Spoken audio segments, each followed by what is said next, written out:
Okay, Math 90 students. Today we're going to do lesson 6A.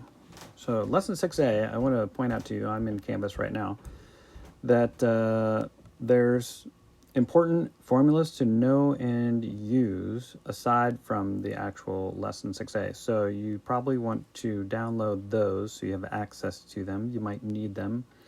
And you can use them on any test or quiz coming up. You don't have to memorize those formulas. So let's get right into it because there's a lot to do. So this is lesson 6A. So it's about problem solving with geometric figures, money problems, and such things. So we've already solved some word problems. And in these problems, you want to make sure that you really understand what the problem is asking you for. And sometimes there will be a formula that applies to the problem situation. So in those cases, you want to access that formula sheet and use that formula. So whenever you use a formula from there, write it down because that becomes your equation. Okay, let's start right in. So in this one, we just have a couple of word problems to begin with. And these are like the money problems. So we've done some of these already. So let's begin. And just like always, it would be a good idea for us to let's say, work through one of them. You pause the video, work through the second one yourself, and then check to see how you're doing. So in problem number one, movie theater has 810 seats. They sold twice as many child tickets as adult tickets. Okay, so that could be important.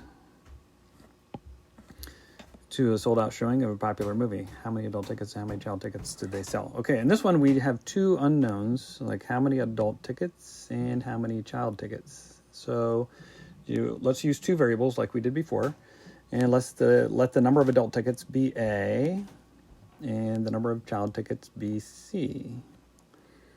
Now, if it's a sold-out showing, then we know that there's a total of 810 seats, so that means all of the adult tickets plus the child tickets must be 810. Okay?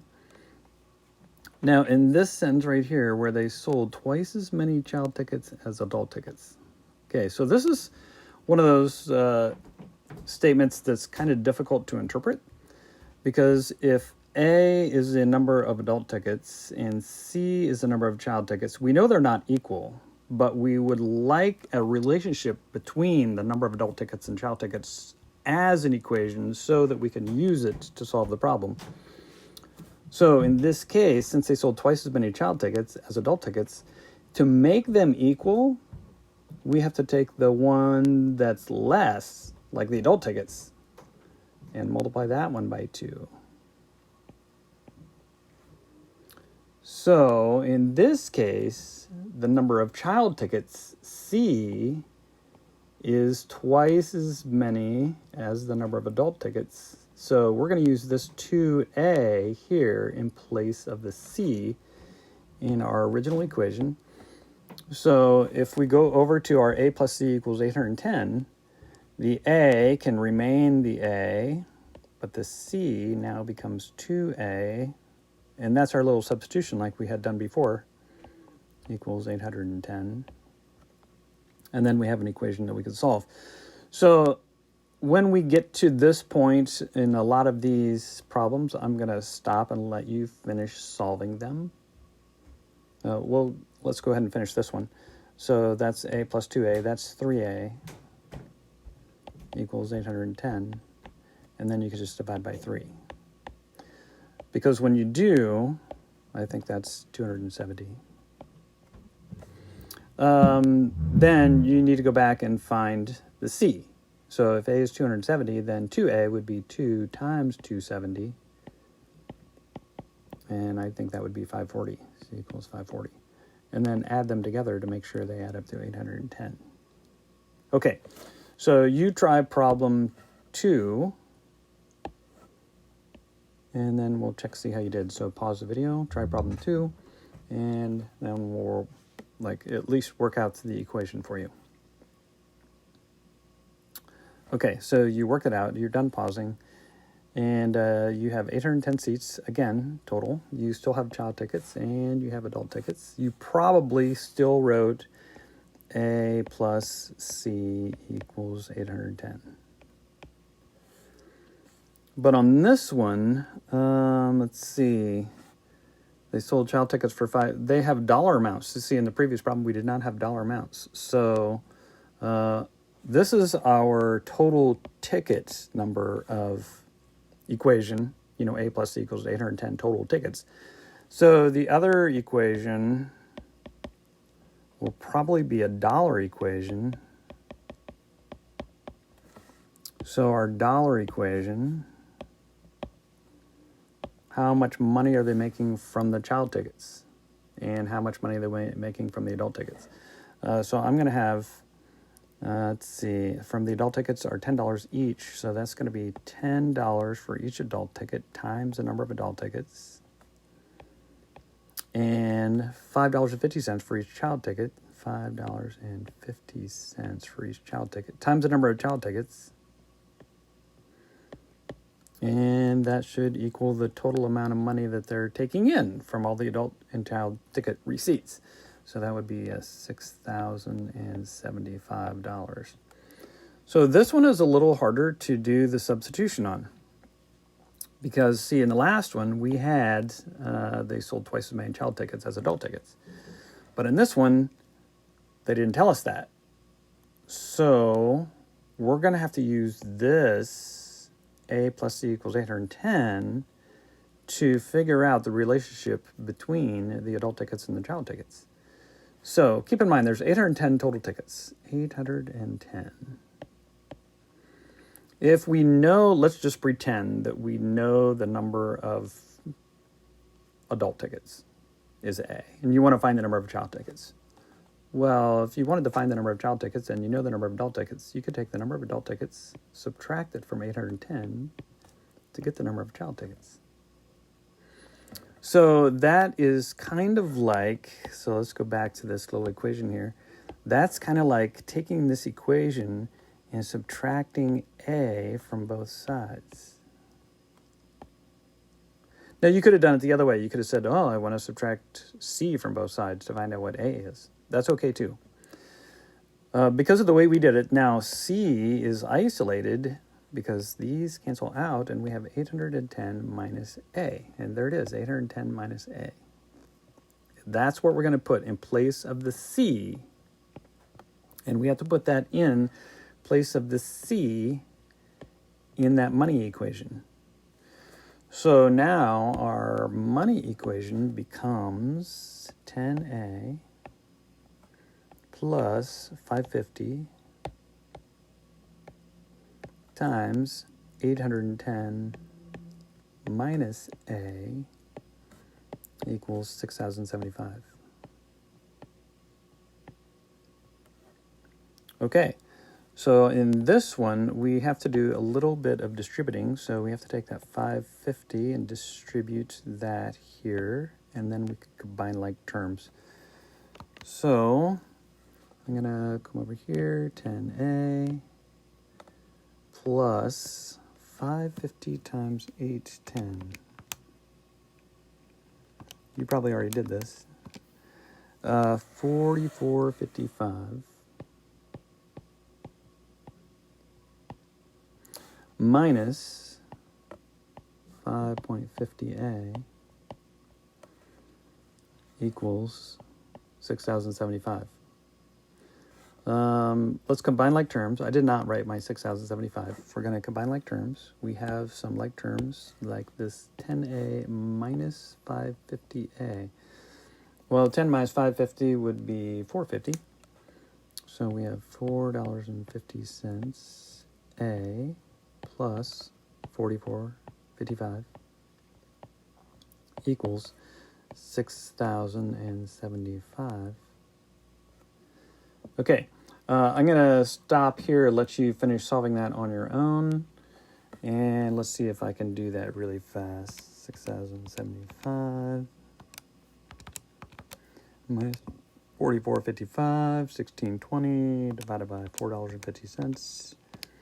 I got 360. So A equals 360. That's 360 adults.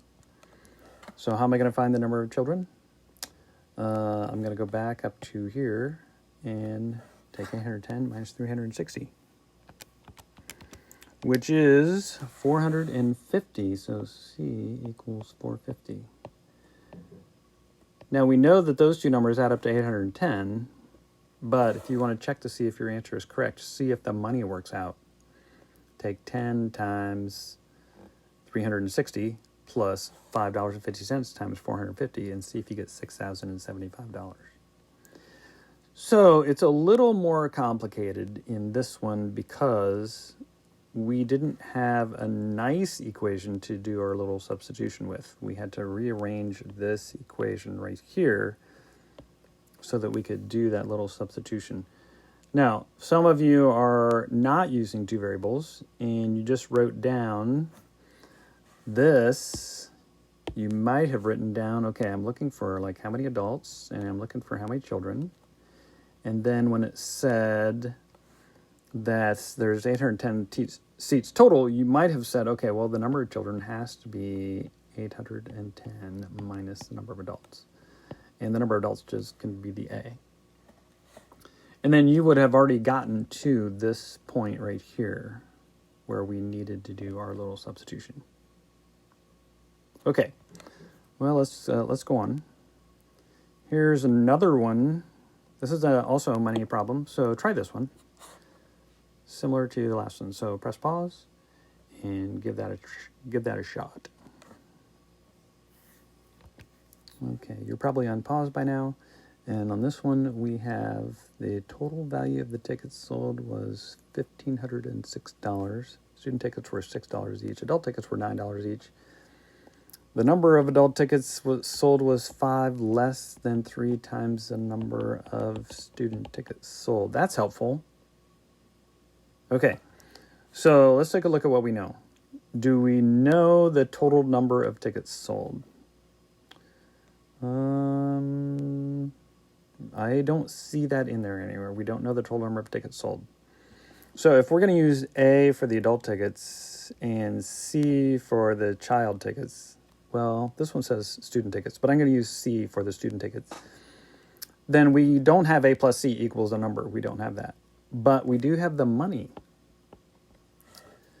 Total value of all the tickets sold was $1,506. And we know how much the student tickets were sold for, $6 each, and the adult tickets for $9 each. So that would be $9 for each adult ticket times the number of adult tickets. And $6 for each student ticket times the number of student tickets. Remember, I'm using C for the number of student tickets. And that should be the total amount of money, $1,506. Okay. So now that we have that, we need another equation to do a little substitution because remember this equation right here with two variables, we can't solve that. So that's where this statement comes in. The number of adult tickets sold was. Okay, so the number of adult tickets sold was 5 less, so we're subtracting 5. Then 3 times the number of student tickets. Then 3 times the number of student tickets. So that is what we can use for our little substitution. We're going to put 3C minus 5 in place of the A here. So that equation now becomes 9 times 3C minus 5 plus 6C equals 1,506. And then you can distribute the 9, combine like terms, and finish solving. So 27C minus 45 plus 6C. Hey, whenever you have like terms on the same side of the equal sign, see, these are on the same side of the equal sign right here. Those just combine together with the signs that they currently possess. Do not, under any circumstances, subtract 6C here like this. Don't do it. Don't do it. That would be incorrect. No. We're just combining them together. So 27 and 6, I think, is 33. So that's 33C minus 45. equals 1506. Okay, I'm going to let you finish solving that one from there because there's a lot to do and I don't really want this to take forever, long time. Usually the hard part of all these application problems is writing the equations that we need to have to be able to solve the problem. And then, of course, simplifying the equations like we just did. But those last two steps, adding 45 and dividing by 33 to find out what C is equal to. And then don't forget to take your answer for C and plug it back into one of the equations, like this one right here would be easy, to multiply your answer by 3, subtract 5 to get your answer for A. Okay, so let's go to the next one. This is another money application problem. So I would suggest possibly like work it out, press pause now, work it out, and then check your answer in just a minute. Okay, so assuming that you did that, so Eric noticed that on a certain day he mailed twice as many letters that required on, a little typo there, 50% postage as letters that required 65% postage. Okay, so we have two different kinds of letters. Some that require 50 cents and some that require 65 cents. So I'm going to write the 50-cent letters. We're looking for that number and the number of 65-cent letters. Okay. So I'm going to call these X and Y. Okay. Twice as many 50-cent letters. So on this statement right here, twice as many. So the X is 50-cent letters. The Y is the 65-cent letters. There's twice as many X's as Y's. If there's twice as many X's as Y's, that means that if I multiply this one by 2, then they would be equal. Okay? So I kind of jumped ahead there on that equation for that relationship, but that's what we need to use. Then the other information we have is the total amount of money for all of those stamps is $11.55. So if the X letters take 50 cents each, I'm going to write like this, 0.50 times X. And the Y letters take 65 cents, 0.65 times Y. That would equal the total amount of money, $11.55. So now we're going to use this X equals 2Y. So we're going to put 2Y in place of the X, a little substitution right here. Taking the X and putting 2Y in its place. So this is now going to be 0.5 times 2Y plus 0.65 times Y equals $11.55. And 0.5 times 2Y would be 1Y. So this is 1Y. You can write 1Y or just Y. What is Y plus 0.65Y? Well, that would be 1.65Y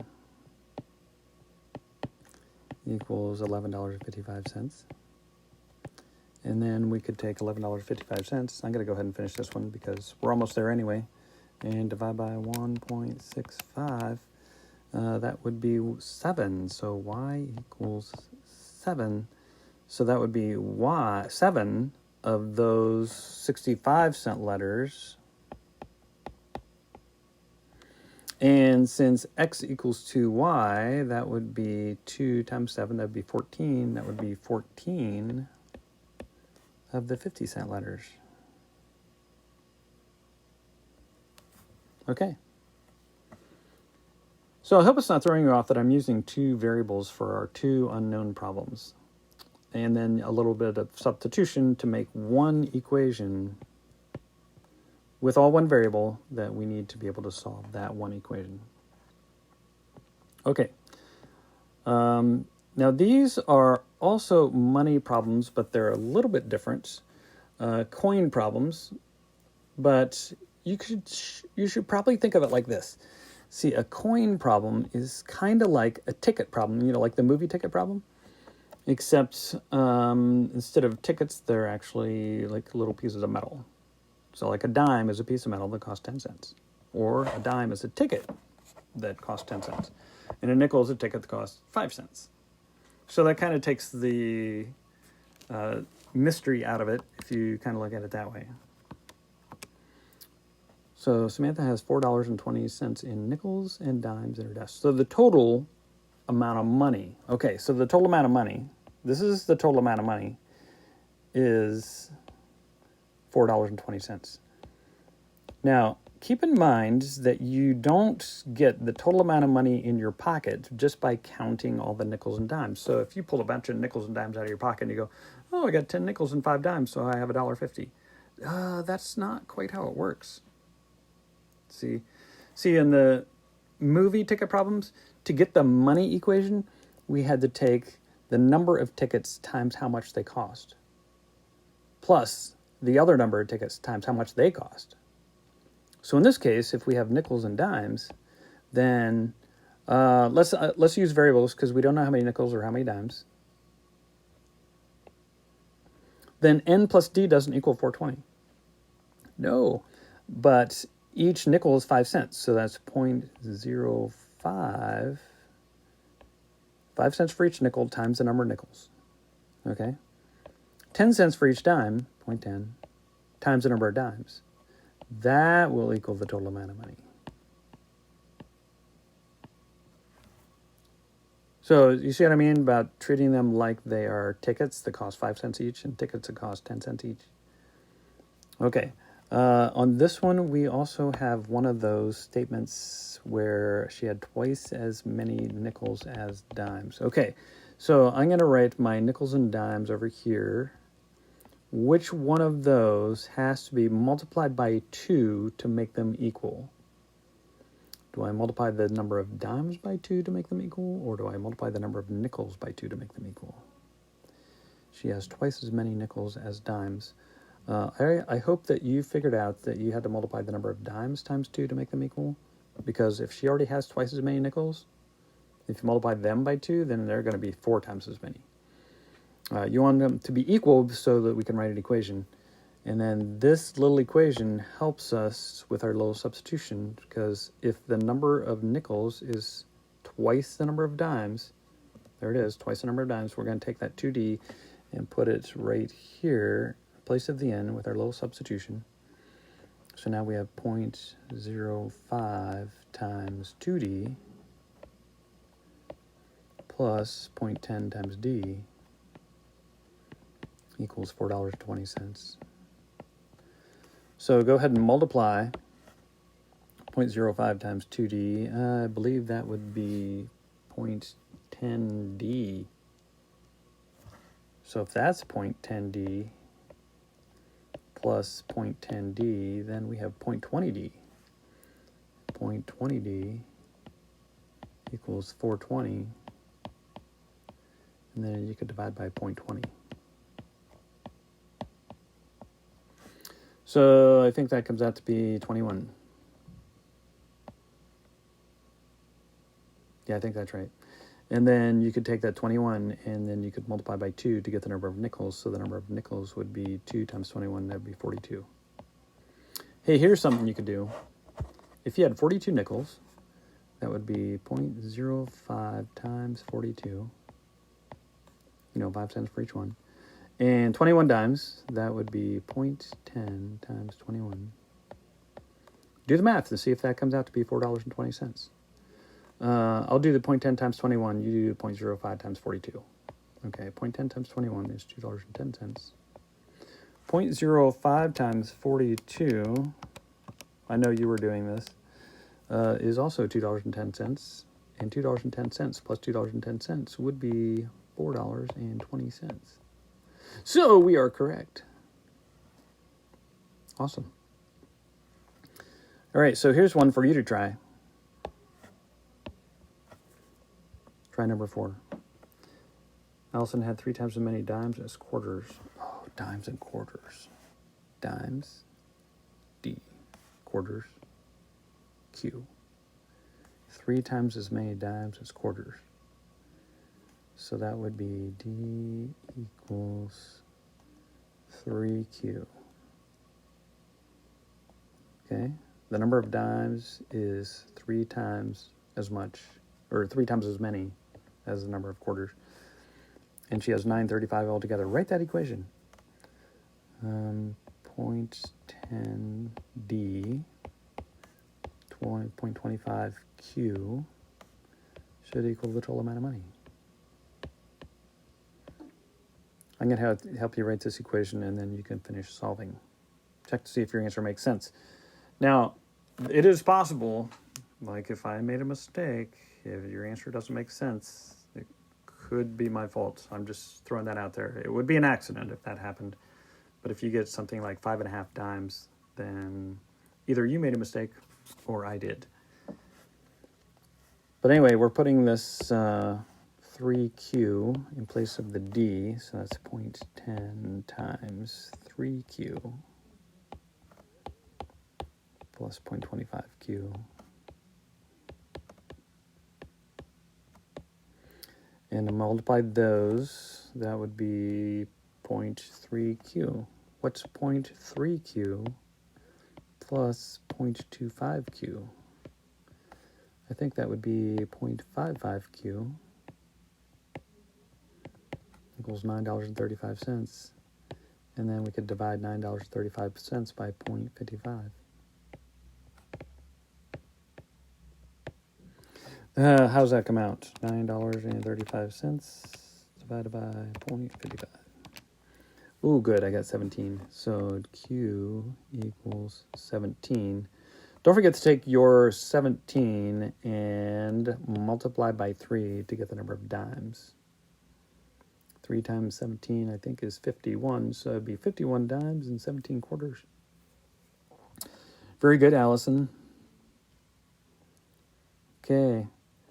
Now we have some geometry type problems.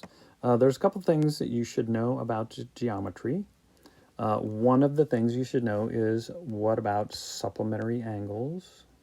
Supplementary angles are any two angles that add up to 180 degrees. Remember, it takes two angles to add up to 180 degrees, not just one angle is 180 degrees.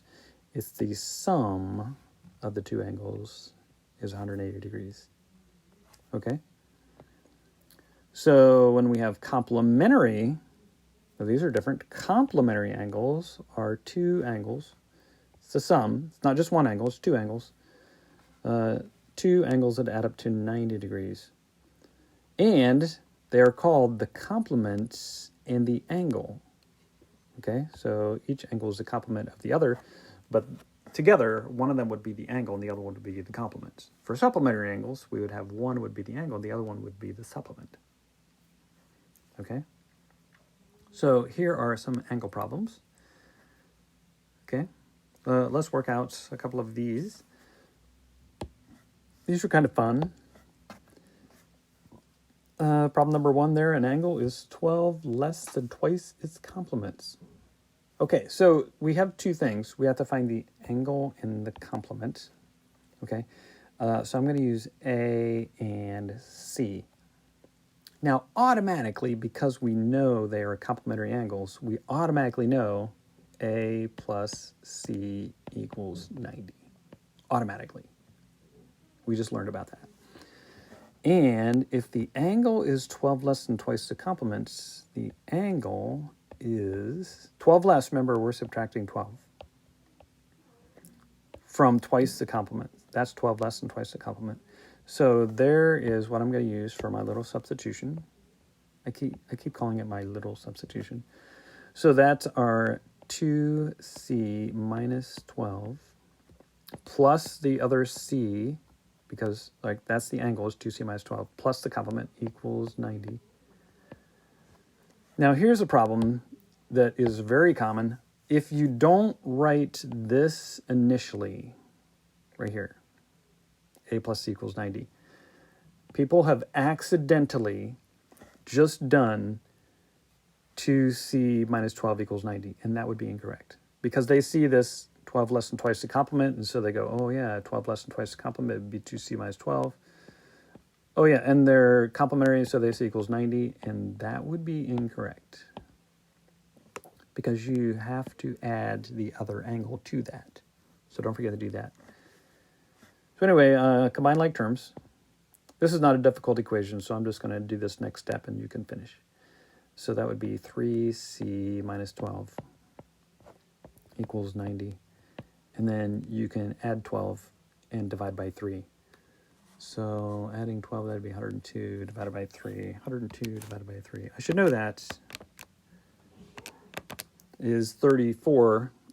Don't forget to go back and find the other angle. So if c equals 34, that's 2 times 34, 68 minus 12. What is 68 minus 12?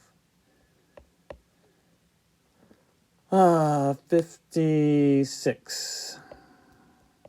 And then check to see if those add up to 90. 56 plus 34. They do add up to 90. All right. See if you can try problem 2. Pause me while you try that, and then go back and check your answer. Okay. I assume you're back. So that would be the angle and the supplement. I'm going to use A and S. They are supplementary, so A plus S equals 180. The angle is 30 more than half its supplement, so the angle is 30 more than half of the supplement. So that's what I'm going to put in place of the A. 30 more than half of the supplement plus the supplement equals 180. And when you combine these together, that's 1/2 S plus 1 S, so that would be 1.5 S. I'm going to just use 1.5 just because it's a nice decimal answer with not repeating. If it was repeating, I would make it a decimal. So that's 1.5 S. And then we can subtract 30 from both sides. Can I do that now? You probably already did.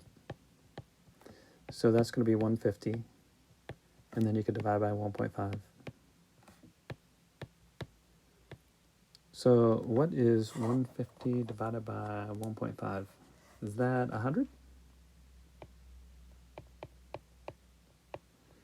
And then you can say, oh, A plus S equals 180, so that means A equals 80. That's true, but it would also be a good idea to take your 100 and put it in here and take 1/2 times 100, which is 50, plus 30, to make sure that also comes out to be 80. So double check your answer. Okay. Angles of a triangle. Here's something that you should know about angles of a triangle.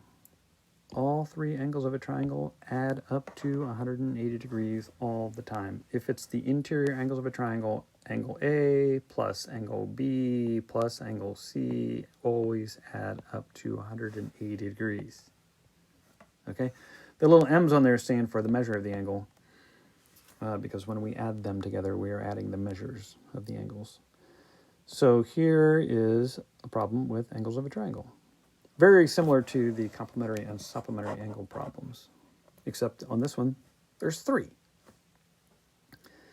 So we have the first angle is twice as big as the second angle. And we have a third angle, which is 15 less than the second angle.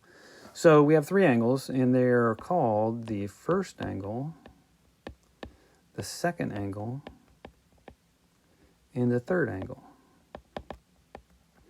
And you can call them X, Y, and Z if you want to, or F, S, and T. Doesn't really matter. You can use X, Y, and Z. And the first angle is, see, it's telling us about the first angle in that first sentence, twice as big as the second angle. So twice as big as the second angle would be 2S. The third angle is, so it's telling us about the third angle, 15 less, so subtract 15 from something, 15 less than the second angle. So that's the second angle minus 15. Find all three angles of the triangle. Well, immediately you know that if these are three angles of a triangle, that's all three angles, the first angle plus the second angle plus the third angle equals 180. Because that's always true. And the first angle is 2s with our little substitution. The second angle, we're still using s. The third angle, we're using s minus 15. And then you could combine like terms to solve that equation. 2s plus s plus the other s, that would be 4s. And then that minus 15, you're probably going to add 15 to both sides to cancel that out. And if you do, then you'll have 4s equals 195. Now on this one, when you divide by 4, angles don't have to be whole numbers. Children do. You know, people have to be whole numbers. So like if I made, and coins do, you have to have a whole number of coins. But angles don't have to be whole numbers.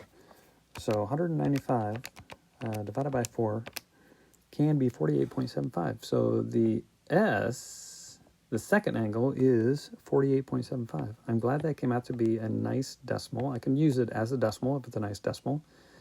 If it came out to be a repeating decimal, then I would want that fraction.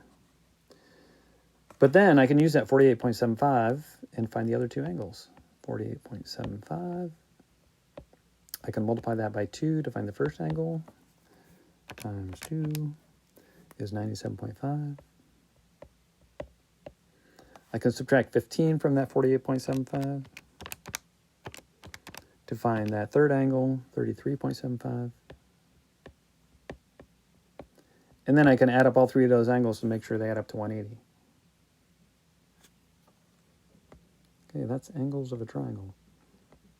The Pythagorean theorem, one of the most widely used mathematical theorems today. Of everything in geometry, people use this so much. If you've ever constructed anything or know someone who has, they have probably used the Pythagorean theorem to make the corners square. So, in the Pythagorean theorem, this is only for right triangles. That would be important to know. The A and the B in a squared plus b squared equals c squared are the legs. Those are the shorter sides. See, there's the A and the B, the shorter sides. The shorter sides are connected at the right angle.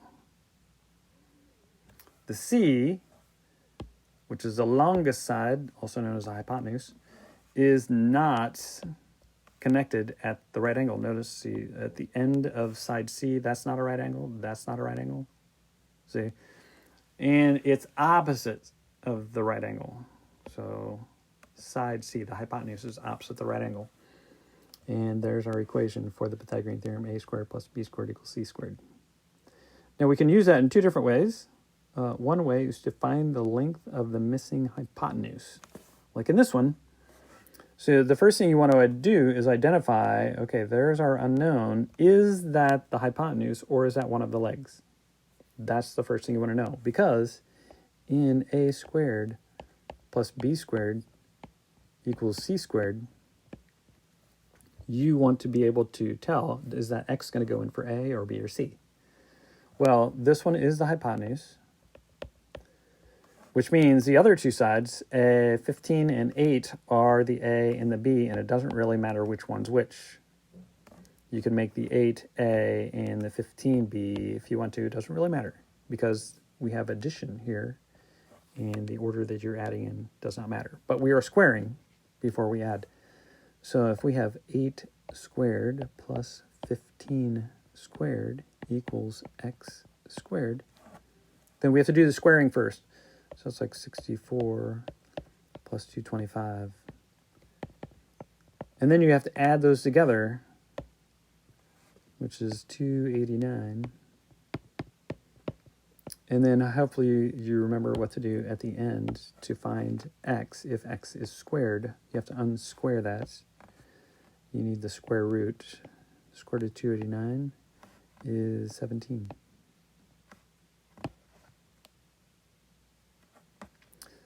The other way to use the Pythagorean theorem is to find a missing leg. So on this one, so you look where the x is. This x has a right angle on the end of it. So that x is one of the legs. Which side is the hypotenuse? That's also important to know, because in a squared plus b squared equals c squared, c has to be the hypotenuse. So the hypotenuse, which is not connected to the right angle, the longest side, has to be 13 in this case. So that x can be a or b, and the 5 would be the other one, a or b. I'm going to make the x a, so it's going to be x squared plus 5 squared equals 13 squared. Now in this one, the equal sign is between the 5 squared and the 13 squared, so don't square them and add them. You have to solve for that. So 5 squared is 25, 13 squared is 169. And since they're on opposite sides of the equal sign, we have to subtract 25 to get x squared equals 144. And then square root that. So x equals 12. It's always a good idea to check to make sure that if you look at your triangle and you notice that you're finding one of the legs, it has to be shorter than the hypotenuse. And 12 is shorter than 13, and that is one of the legs. To use the Pythagorean theorem, like in a situation like this, you have to interpret where is the right triangle, and then figure out, once I know where the right triangle is, which side am I looking for? Am I looking for the hypotenuse or one of the legs? So if you put a 20-foot ladder up against the house with the base of the ladder 12 feet from the foundation, where's the right triangle? Well, the right triangle is the side of the house, along the ground to the base of the ladder, and then the ladder. Notice the ladder is leaning. Usually in real life situations, the leaning side, that's the hypotenuse. So 20 is the hypotenuse. So the side we're looking for is not the hypotenuse. So an a squared plus b squared equals c squared. We have to know where to put the x and where to put the other two sides. So if the 20 is the hypotenuse, because the right angle is down there at the bottom where the house meets the ground, then the 20 goes over here. The x and the 12 are the two legs. They are the a and the b in any order. So I'm going to let the x be the a. So that's going to be x squared plus 12 squared. Then you can do the math. You have to square them. So that's 144. 20 squared is 400. And now we have to subtract 144 from both sides. X equals, what's 400 minus 144? That's 256. Oh, that's x squared. Oh, see, I almost forgot my squared. Don't forget that. Then square root both sides. Don't forget that last step to find x equals 16. Now, if you forgot to do that last step, if you wrote down 256, then take a look at the triangle to see if that x measurement in this picture could really be 256. No, because I doubt that there's very many houses that are 256 feet tall. So that would be 16 feet. Try to get used to, if there's units of measure in the problem, use the correct units of measure on your answer. And somebody's at the door and the dogs are barking. So, there are some area problems, some rectangle problems, and perimeter problems, and parallelogram problems, trapezoid.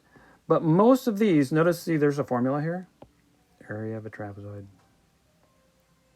There is a formula sheet that you also downloaded as part of Lesson 6A, and those formulas are in there. You don't have to memorize those, but you have to be able to use them. So, if you have a problem like this, we're going to do number 2 here. where it says the area of a trapezoid is 42 square meters and the bases are 6 and 8 meters. Find the height of the trapezoid. So if you're like, okay, I don't know anything about trapezoids, then you want to find that formula sheet and scan it up and down. Let's see. Here we go. Right there. Area of a trapezoid formula. A equals 1/2 times h, parentheses, b1 plus b2. So then you'll go back to your assignment and you'll write that down. Area equals 1/2 times h times parentheses b1 plus b2. Like write down the raw formula first before you even start. Then put the numbers from the problem into the formula where they go. The area of the trapezoid is 42, so we're going to put the 42 over here. 1/2. Let's see, the bases are 6 and 8. We're trying to find the height, so the height is still just going to be h. The bases are 6 and 8. And so that becomes your equation on this one. Let's go ahead and solve this one together because it is kind of fun. We have 6 plus 8 in parentheses. Let's go ahead and do that math. And if we do that, that's 6 plus 8 is 14. On the right side of the equation, we have 1/2 times h times 14. You can just, since it's all multiplication, go ahead and multiply 1/2 times 14 because, you know, multiplication is commutative. So this could be h times 1/2 times 14. And that 1/2 times 14, that would be 7h. So that's 42 equals 7h, and then divide by 7. So when you have a problem that you're not sure how to write the equation for, think about if there is a formula. And go to that formula sheet, see if you can find the formula for that. There's also formulas for circles. Formula for circumference of a circle and area of a circle. And pi is part of those formulas. And pi is approximately equal to, that's our approximately equal to sign right there, 3.14. Pi is actually an irrational number. It goes on forever without repeating. 3.1415926, and that's as far as I know. And once again, to solve problems with circles, then you want to figure out which formula you need and use the right one. So let's go to problem number 3 here. And if we have a circular trampoline is advertised to have an area of 120 square feet, find the radius of the trampoline. So we have an area of 120 square feet, and we want to find the radius. So this would be a good problem for the area formula for a circle. So the area of a circle. Oh yeah, we should use our formula sheet. So let's go over here to the formula sheet. Area of a circle. There's your circumference of a circle. Area of a circle, there you go. Area of a circle, A equals pi r squared. So write that down. A equals pi r squared. And if the area is 120 square feet, then put 120 in for the area. I'm just going to use the pi symbol for now. We're finding the radius, so that's going to be our variable. So I put that little times sign in there because pi r squared is pi times r squared. So that pi, which is approximately 3.14, is multiplied by our variable squared. So we have to cancel out by dividing by pi. So when you actually do this math right here, if you need this to be in actual decimal answers, then you need to divide by 3.14. So that's 120 divided by 3.14.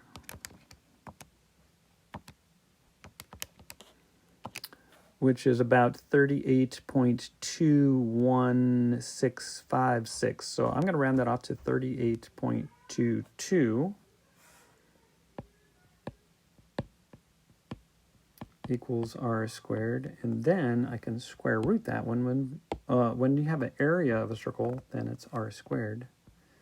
So you have r equals the square root of that. Now I'm just going to do the square root of my answer.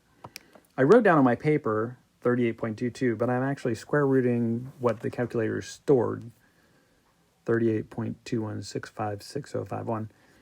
So if my answer is slightly different than yours, that's because I didn't want to use the rounded off number.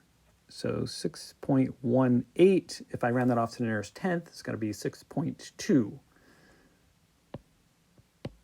And that is an approximately equal to number. I should use approximately equal to sign here so that I know that it's a rounded off number. And that would be in feet, 6.2 feet. Okay, so I know you see the stop sign there, which means that that's an indication for me that we need to stop. There is more in the OpenStax textbook than we're covering now. So that's why there's more stuff down here, because that's covered in the OpenStax textbook. But we're stopping here with those formulas and problems with circles.